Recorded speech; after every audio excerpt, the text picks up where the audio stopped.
One thing you want to make sure your customers do know about. When they're buying new machines and they bring in a desktop operating system on that machine, if they choose to use a Microsoft operating system, they should bring that in with a Windows XP Pro OEM license on that. Why? I'm going to say, well, I know, we're standing on 2000, we're standing on something else. Don't bring it in with anything prior to that. Here's the reason why.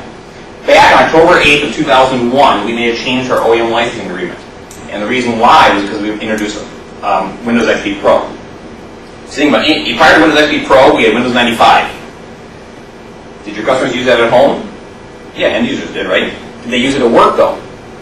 They did. They had the WYSIWYG and the plug and play, which eventually became known as plug and pray and all that kind of fun stuff, right? It worked in both places. Windows 98, same thing.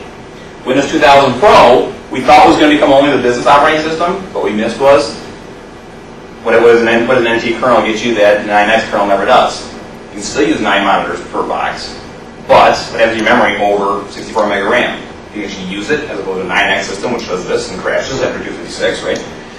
Also, you get dual processor support, and gamers use more hardware-intensive software than businesses do.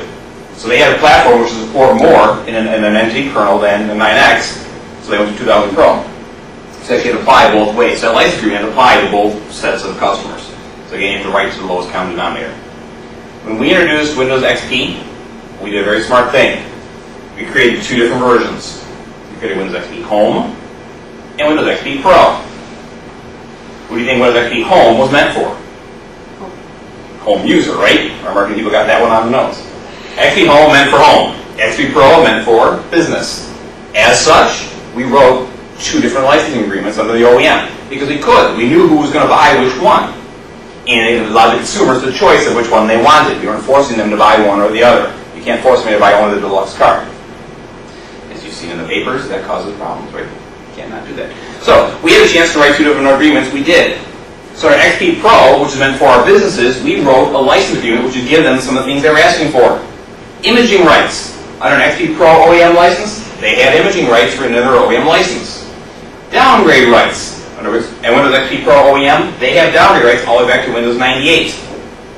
Transferability of license, they still do not have, because support for an OEM license comes from the system builder. So the agreement is actually with the system builder, not us. So therefore, we cannot give that right to somebody else based on their term as opposed to ours. So this is very important, because any customer who wants to use any prior version, if they're a business, if they buy the Windows XP Pro license, they get downgrade rights, they can do the imaging, do everything they want, and then when they want to go to XP Pro down the line, what do they need to buy?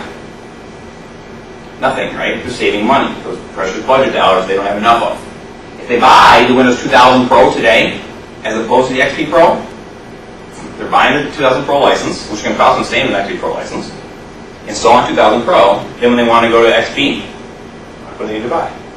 The upgrade, which as a services partner, when you guys want to get services dollars, you're fighting that same budget, right? It's only one budget dollar.